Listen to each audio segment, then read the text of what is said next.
Your grandfather lived here, he worked here. Yes. For Curtis Simmons, that family history is why this dilapidated house on South 20th Street is so important, passed down from his grandfather. Until late last year, Simmons discovered he no longer owned the home. It's stunning. That's the only way to say it. Simmons says in December he was finally ready to sell the property for $400,000 when a city records clerk showed him this sales agreement that had already transferred the deed to a property investor for $150,000. The paperwork had been notarized and filed 3 weeks earlier. Simmons says he received none of the money.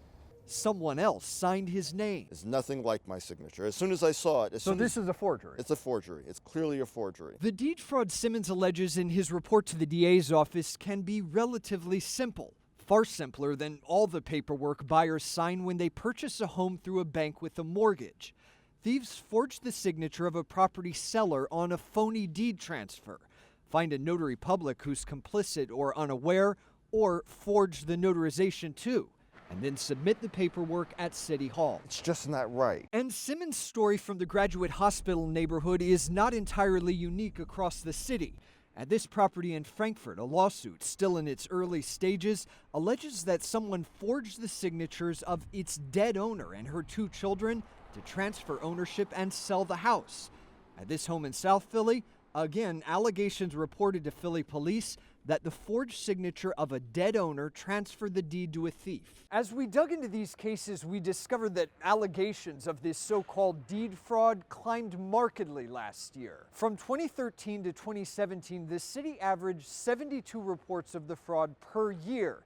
But then last year, a jump to 136 allegations, a 74% increase from just the year before. The city's records department tracks those deed transfers, about 50,000 of them a year, the vast majority of which are valid.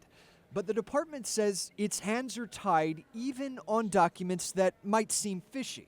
Quote, under Pennsylvania law, the records department is mandated to record all deed and mortgage documents if they are filled out completely, even if the information later proves false.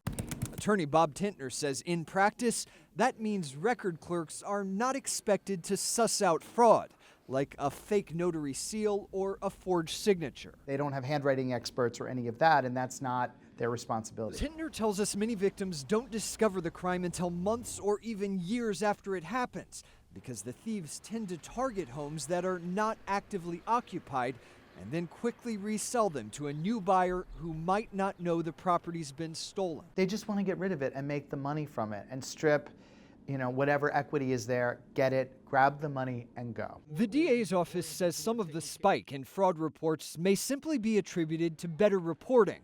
But the head of the Economic Crimes Unit also insists deed transfer laws need to be tightened at state and local levels to make the fraud more difficult to pull off. It's going to take some push and some cooperation from legislators. And we're looking forward to working with City Council. This was the garage door here. For Simmons, the alleged theft of his old family home has been a blow financially and personally.